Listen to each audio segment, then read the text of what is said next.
Okay, so on the night of Game 7, we had a plan for every possible scenario. We had a pretty extensive plan for the Cavaliers winning a championship. We had a plan for them losing in Game 7. Since we won, we'll talk about what that was. We were always going to do a first edition cover that just said champs, because that is, that's what you do when your team wins the championship for the first time in 50 years. You get that out to the people. Within about 45 minutes of the game ending, we had our first deadline. So we took the very first Cavaliers holding the trophy photo that came across. And it's this one right here. It's no dream. Cavaliers win NBA title. LeBron holding the trophy. We got those on the presses. After that, about 15 minutes later, a picture came across that I believe Gus Chan took of LeBron holding the championship trophy in his hands and crying. And we gave one more proof to our page. Changed the headline to Believe It to reflect, the concept of Believe Land and the recent brushes with Cleveland sports history that have been in everybody's minds. And sent that out to, probably the last 75% of our run. The final touch on the front page was that Terry Pluto had written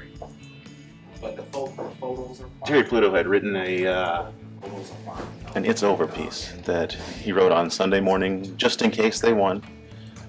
He gave it to me and we didn't tell anybody about it because I didn't want to jinx it.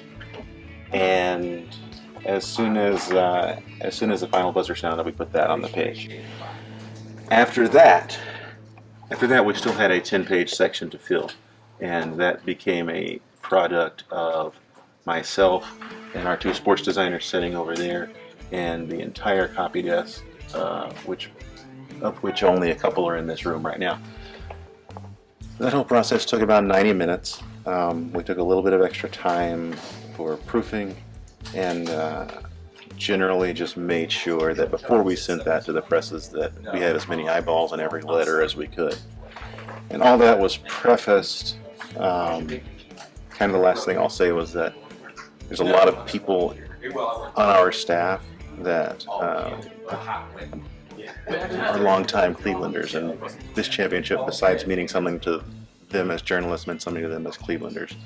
And so before we started any of that, when the buzzer sounded, a couple of people, especially Bob Keim right there, were elated.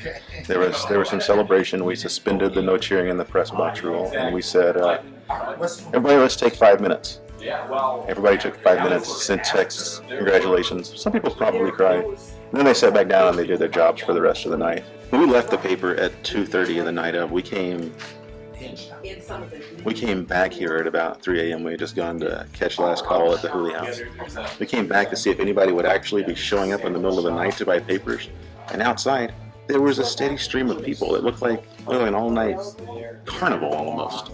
And this is 3 in the morning, and it hasn't stopped since.